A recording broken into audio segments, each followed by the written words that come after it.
So this is JPL with Harmonica.com. You're looking at the screen of my laptop, and we have the honor right now to be on the call with Joe Filisko. And I pulled up your website. Joe, are you there? Yes, I am here. Thank you so much, Joe. I've got people are seeing, right now Joe's on the telephone. Where are we talking to you from, Joe? I reside in Joliet, Illinois, just about an hour south of Chicago. Nice. And I'm talking to Joe through the internet with his Joe Filisko and Eric Noden, rootsduo.com site pulled up. We're going to talk about this a little more at the end, and we're going to give you guys a great lesson. Okay, so the rhythm that we're going to learn, and Joe's going to add his embellishments to, is this simple blues rhythm and 3.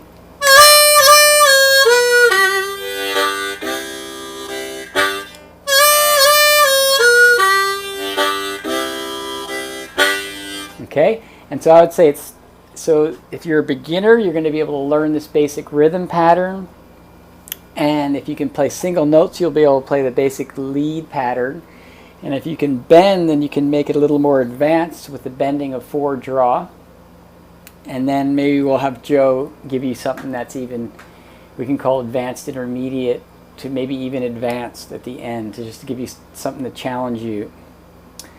Okay, so we're going to pull up first the rhythm. If it's okay, Joe, I'm just going to set the stage and then I'm going to bring you in on this, okay?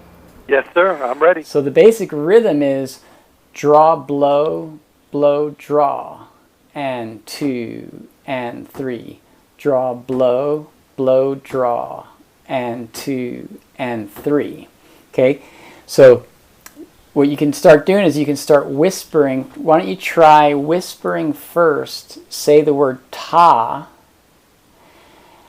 on the draw. So you actually, when you whisper ta on the draw, you actually want to say ta on the inhale like this, ta. And then you say 2 on the blow, and then you're going to say 2 again on the blow, and then you're going to whisper ta on the draw. I use the word say, but I should say you whisper all of this. You whisper ta, 2, 2, ta. So it sounds like this, ta, 2, 2, ta, and 2, and 3. Ta, 2, 2, ta, and 2, and 3. Okay? So then what we're going to do, and basically what I'm doing here is I'm giving you an overview, a lesson that I already gave on a previous blog, but I promised everyone that I would teach you some lead harmonica that could go with this really cool rhythm pattern, this blues shuffle.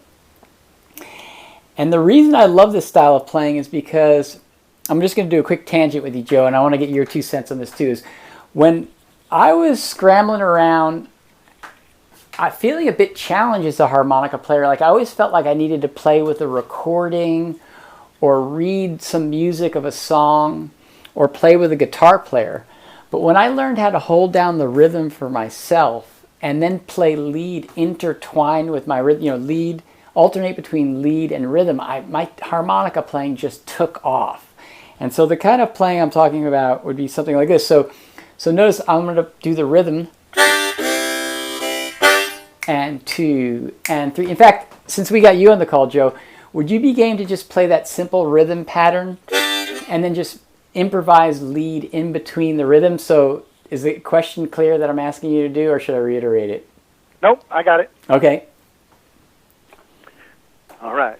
So I want you guys to see where this could go, the alternating rhythm and lead. And you're a one-man band now, right? You don't need a guitar player. It's nice to have one, but you can now be fully self-sustained. Okay, Joe. All right.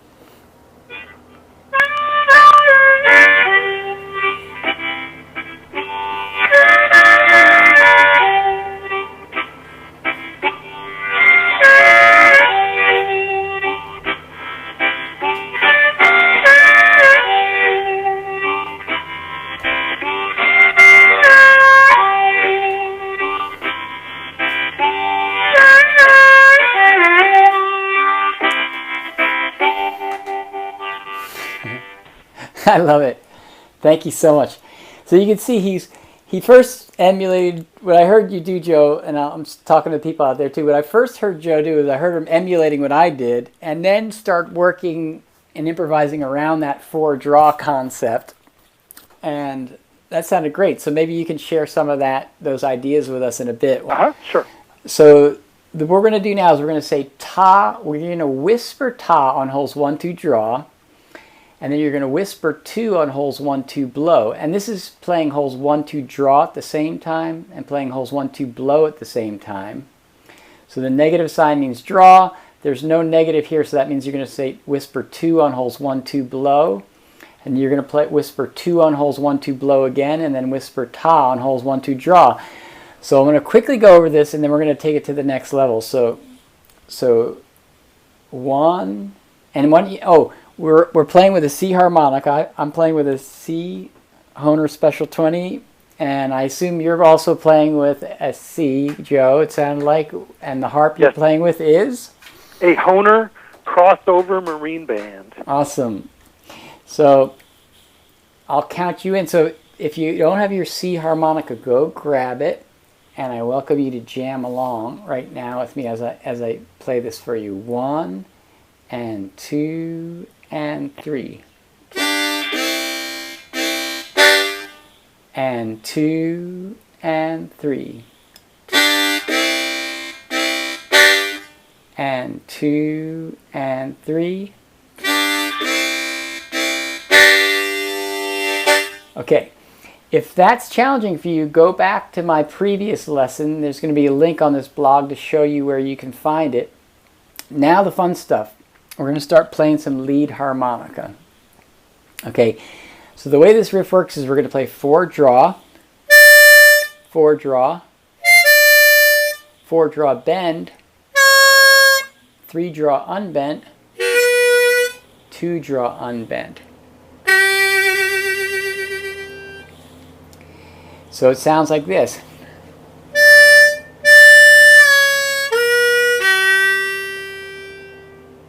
Okay, so that's the first simple version of it. And what I recommend you do is practice that alone. 4 draw, 4 draw, 4 draw bent down a half step, 3 draw, 2 draw. Then ultimately we want to add dip bends to that riff. Was that what you were doing, Joe, when you played it? Well, I think that was something that I was incorporating into it, yes, very much so. So will you share with people what a dip bend is and just give them a little lesson on that? I believe that you're referring to a type of bend that is an ornamentation to the unbent note. So I believe you're bending into it for effect, for a bluesy effect. So if I play hole 4, it's going to sound bluesier, more passionate, more expressive if you come up from under. You raise the pitch and come up from under. Beautiful. And yeah. I'm sort of articulating with a part of my mouth like a twa sound. Twa, twa. I love it. Yeah, that's rough approximation to how to zero in. You may have to experiment. You may have to do that more in the front or in the middle, depending on the way your mouth is. Aha. So they'll say, when they say, as they're saying twa, they'll initiate by hitting 4 draw bent and then quickly unbent the 4 draw to come to 4 draw unbent as they're saying the wah part of twa, right? So the T part is the bend, and then the wah part's the unbend, right? Is that? That is precisely the goal. Cool. So why don't you try that for a second, the twa. Now, one of the things I'll caution you up front is, in the beginning, if you can just get a little bend, that's great. Ultimately, though, when you hit the T part of twa, you want to be able to fully bend the reed down and come up on bend. Is that something you agree with, Joe? Yes. If you have a very small degree of bending, it will be less bluesy, less expressive, and thus less cool. If you can come in from as far and deep of a bend as possible, it'll be cooler, more expressive, more bluesy. Yeah. And some people may not be aware too. So when we're talking about bends, so on the four draw on a C harmonica is a D note, right? So is that right, Joe? Yes, sir. So four draw bent a half step down is a D flat note. So if you're on a piano, that would be going from a white note to a black note. One of the cool things is that you can actually get a little flat of the D flat. And sometimes I want to get flat of the D flat on something like this. Is that something that you ever think about too? Oh, I think about it very much because actually it fits in with what I was saying about the coolness factor. When you can play the D flat note, that's a blues note in the blues scale, which is very dissonant and creates lots of tension. But if you can play a flat D flat note, now you are bringing the ultimate amount of tension and dissonance, which is kind of one of the main flavor ingredients in blues. It's what makes blues bluesy. I love it. Now you know why we're talking to Joe right now. I love hearing your perspective on this. Cool, yeah. So that ultimate, that increased dissonance, increased blues, and increased blueness of the blue note. Okay, so let's try it now, the same riff with the dip bend. So that means on all these four draws, right here, these two four draws, it's going to be a dip bend. You'll hear, I'll play it very slowly, and you'll hear the dip bend coming into it. So.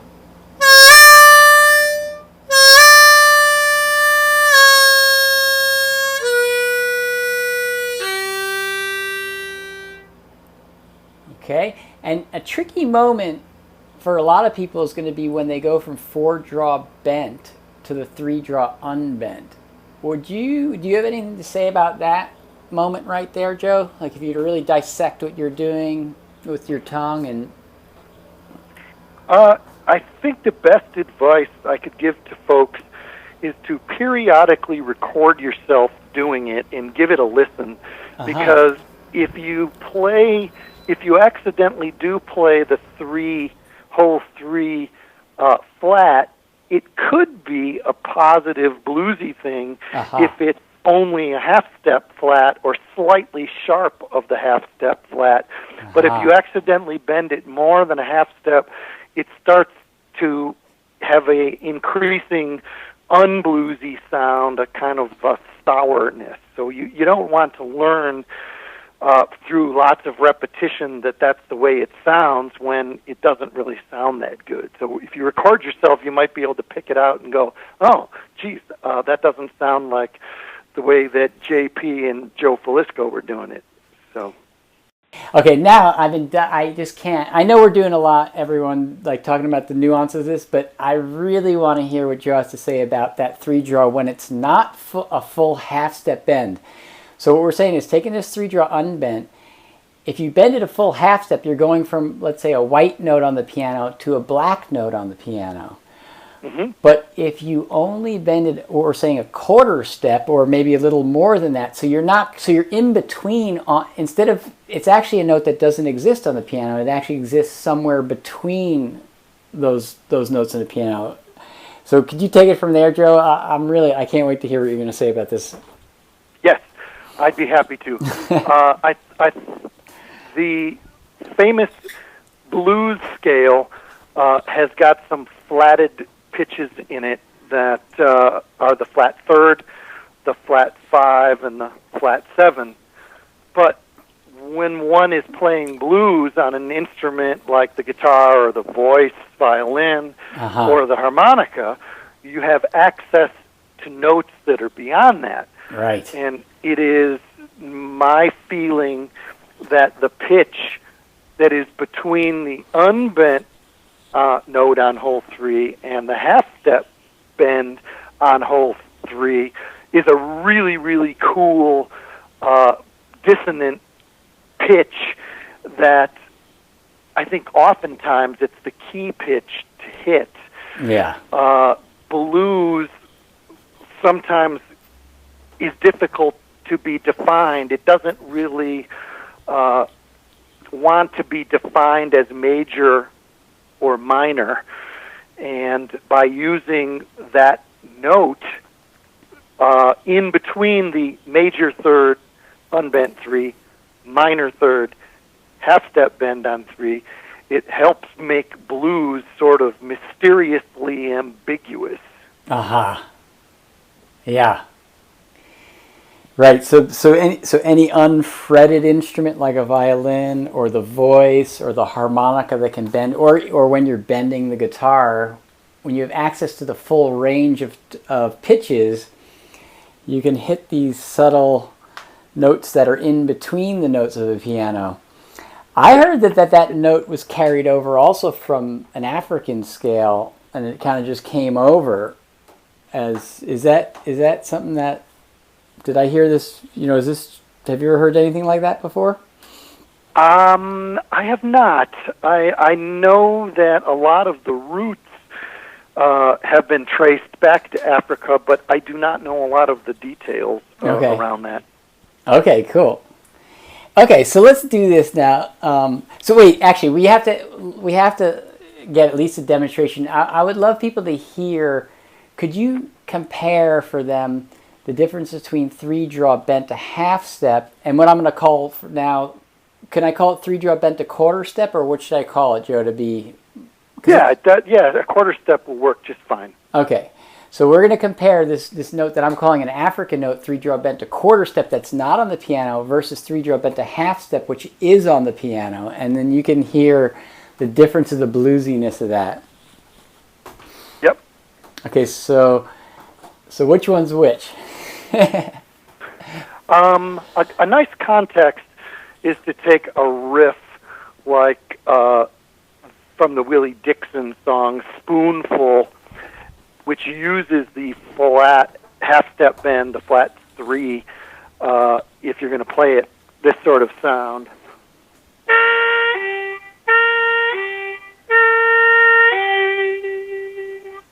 And if I play that as an unbent 3, it has a really uncoolness to it in a bluesy context.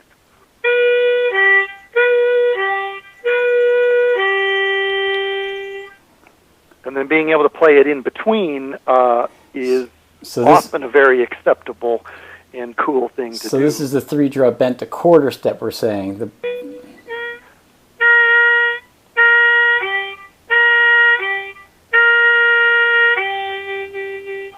Love it. I love it. And it's funny you're saying that, because that was the exact song. Spoonful was the exact song I used to master. I mean, not I master, but do my best to try to start landing into this 3-draw bent to quarter step. One might think that it's easier to bend 3-draw bent to quarter step versus 3-draw bent to full half step. But for a lot of people, it's actually more challenging to actually have that less. The 3-draw bent to quarter step, that little less of a bend, can be really challenging for people. And so Spoonful's a great song to practice that, this riff and this technique. Okay, so let's take it back. Big tangent, but a lot of great stuff in there. Let's do the riff for them with adding the rhythm, the lead harmonica, and then adding the rhythm. I will demo it for them slowly and ask them to play along, Joe, and then I'm going to pass it up to you and see what other things you might want to do with this to make it a little more interesting, okay? Sure. Okay, so get your C harmonica, play with me, 4-draw. If you can hit the dip bend, remember you're going to go from 4-draw bent to 4-draw unbent quickly here, like this. And then 4-draw bent to unbent quickly. And then 4-draw bent. And then 3-draw, I'm going to do unbent for now, but you could do bent to quarter step or bent to half step like Joe was saying. And then 2-draw unbent. And then the rhythm harmonica.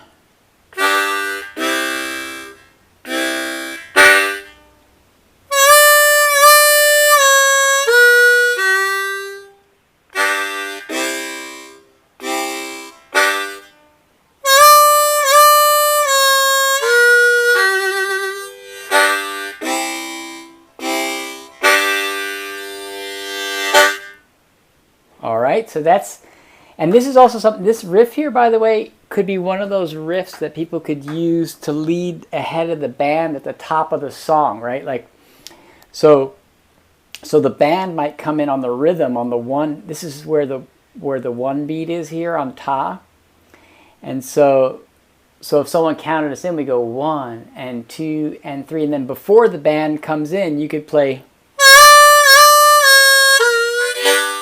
Is that making sense, Joe? I was saying that. Perfect sense. Yes, sir. Okay, because sometimes as a harmonica player, it's really cool to come in ahead of the band, like at the start of the song, and it creates a really strong opening for the song, and a moment for like the harmonica player to shine a little bit. Okay, so what do you have any ideas of what you would do with this to make it more fun, more interesting? Yes, I've got ideas, thoughts in terms of how to flavor the melody or how to flavor the chord rhythm. Okay, let's start with flavoring the melody, or what I'm calling the lead. Okay. One thought is to take the exact same thing that you're doing melodically, okay, and do what I call playing it dirty. Ooh. Yeah. Dirty definitely equals blues. Right. You want to ramp up the blues horsepower. Yes. Play it dirty. Here's what that would sound like played dirty. Okay.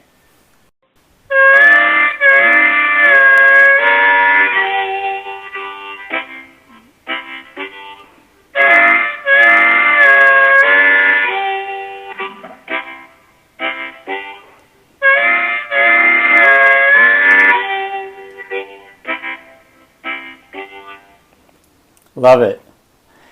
Yeah, that adds so much to it, doesn't it? So it sounded like you were doing a little 4/5 draw there. Is that? Can you tell us what we were doing? And I'll type this in for people so they can see the tablature. Yes. I am basically playing the exact same identical melody to the best of my ability with the way you played it. But while I'm playing that melody, I'm contaminating that melody note by allowing usually a very, very small amount of the higher hole, the hole to the right, if you're holding the harmonica correctly, the hole to the right, just to leak in and give a little bit of a fuzziness, a dirtiness to that melody note being played. Nice. So what I've done here is I wrote 4/5 draw at the same time, and I made the five hole a little smaller, the number 5 a little smaller than the 4, so people could see that what you're saying is that you're adding a little bit of the dirt of 5 draw, but you're not playing the 5 draw as solid, as loud as you're playing the 4 draw. Is that right? That's exactly right. Generally speaking, you want to play the smallest amount of hole 5 that you can possibly play. Okay. And so we did that for the first two. What happens on the third set of, like on the 4 draw bend part? Well, actually the same thing. Same thing. I am just playing the bend, and I'm still allowing a little bit of hole 5 to leak through and ring while I'm bending hole 4. I see, yep. Makes sense. So we got that. And then were you going straight to 3 draw unbent, or were you bending that? I was attempting to play hole 3 draw mostly unbent, but when I was playing hole 3, I was also trying to add a teeny bit of hole 4 in. Oh, nice. Yeah. Right. So we got that too. Then we got the 4 as well. And then with 2 draw, how about that one? Ending with 2 draw, and same thing, letting a little bit of hole 3 ring when I'm playing hole 2. Okay, will you demo that for people while I'm sorting out the formatting here? This what I'm typing for them. Certainly. One more time. All right. Here we go.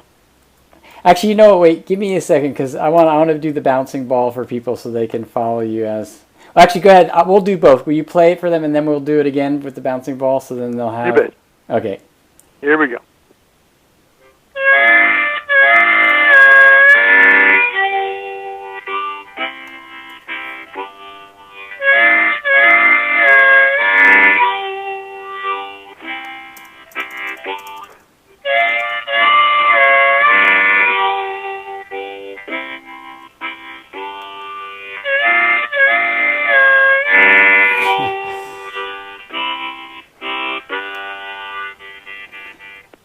Okay.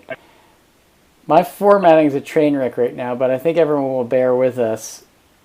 And I'm going to now do the bouncing ball for people here. This wants to... Oh my God. Anyway. Yeah, let's just do it. So we're going to do...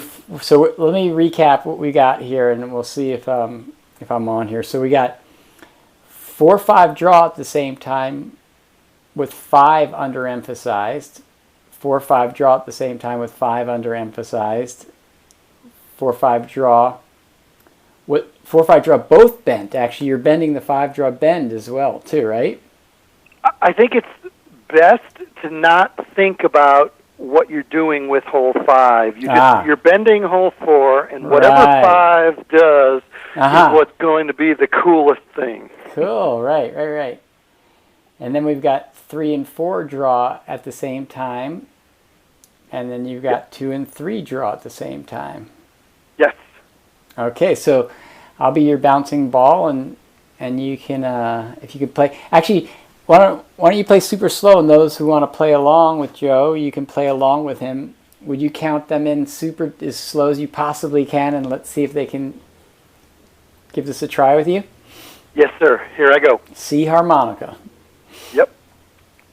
1, 2, 3.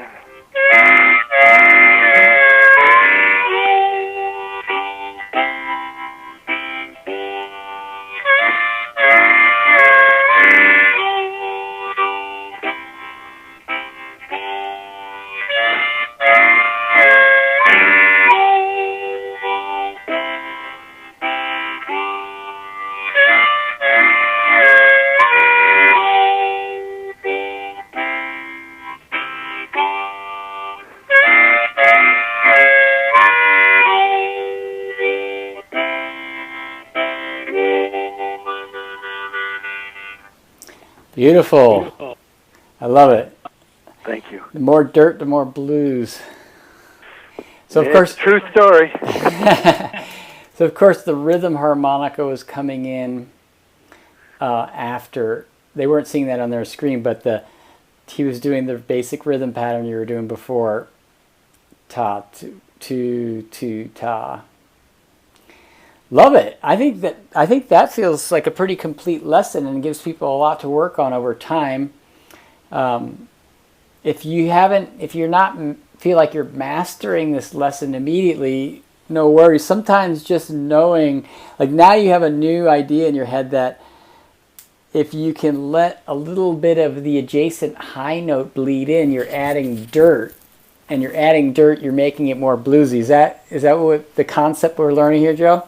That's exactly what I'm saying, and that's the way I hear it. Yes. Right. So if this is challenging for you, to keep practicing it. Maybe you want to come back to this sometime and take your time. This isn't the easiest thing, especially I would say when it comes to bending 2 notes at the same time. That I found that makes it a little bit more challenging for people. And so I liked your idea that just focus on the 4 draw bend. And then just whatever happens with 5, just let it bleed in and don't worry about it. Just add the dirt and don't worry about it. That was a good call. Thank you. So I did promise everyone that we're going to, before we end this call, I wanted to show you some of Joe's so you can keep track of Joe. And, he's got, first of all, first thing I'm excited to celebrate is Joe Filisko and Eric Noden. I don't know if you know this, Joe. Did you know that Eric Noden and I way back in the day, we're talking like in the late 80s, happened to be living in Kent, Ohio at the same time, and we're jamming together in Kent playing harmonica, and he actually asked me to be his bass player, and I learned how to play bass in a month, and it was actually my first paying gig. So I have this amazing old friendship with Eric Noden, and then to see him become your right-hand man, and to see him develop himself is probably one of the most solid emulators of Brownie McGee, and who else could we say? Big Bill Brunzi, Big Joe Williams, Charlie Patton, Son House. Even Robert Johnson-y stuff. Yes. Yeah. So Mississippi John Hurt, Reverend Gary Davis, who I love. If you guys haven't heard Reverend Gary Davis, I love him. But I hear that influence in Eric's playing. It's just so cool to see one of my friends suddenly become your right-hand man. Like, and for me, you were like, back in those days, like we all heard of you, and I know you're cutting back a little on your customizing harmonica, and you've been doing this performing with Eric. But I mean, that's what put you on the radar for me and a lot of folks. And rumor has it actually that Bill Clinton has one of your customized harmonicas. Is that true? That's true. True story. But anyway, so unfortunately, you may not be able to get a customized harmonica out of Joe Filisko. Is that true also, Joe, that it'll be very hard for the students to get one of your super extraordinary customized harmonica? Yeah, it's a tricky thing nowadays. That's okay. It's because what you're focusing on is the performances with Eric, as well as the workshops. So I'm going to click onto that page too. It says workshops here that you guys do together. And then you put out some CDs. So there's CDs. You can get the CDs here at rootsduo.com, and probably they can go to CD Baby as well to get your music. Yes. Okay, and then so that's Joe Filisko and Eric Noden, which I think you told me before the call that that's the thing you're most pumped up about, is the stuff you're doing with him. This is true. Yes. Cool. But then I also want to plant a seed for everyone. There's Filisko.com, which you can find out more about Joe. And then there's also FiliskoStore.com, which has all these fantastic harmonica lessons that you've put here. Can you tell us a little more about FiliskoStore.com? Certainly.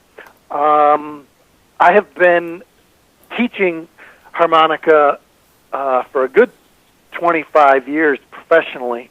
And my home base is Chicago at the Old Town School of Folk Music.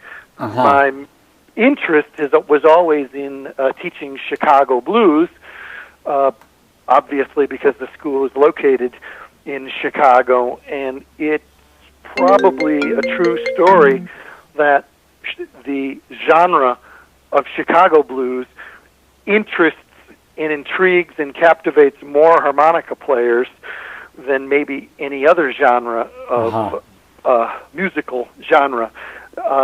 Think of the harmonica that you would hear in Muddy Waters, the harmonica of Little Walter, Big Walter Horton, Sonny Boy Williamson, that kind of thing. That is basically the big sound, big tone harmonica style of Chicago blues.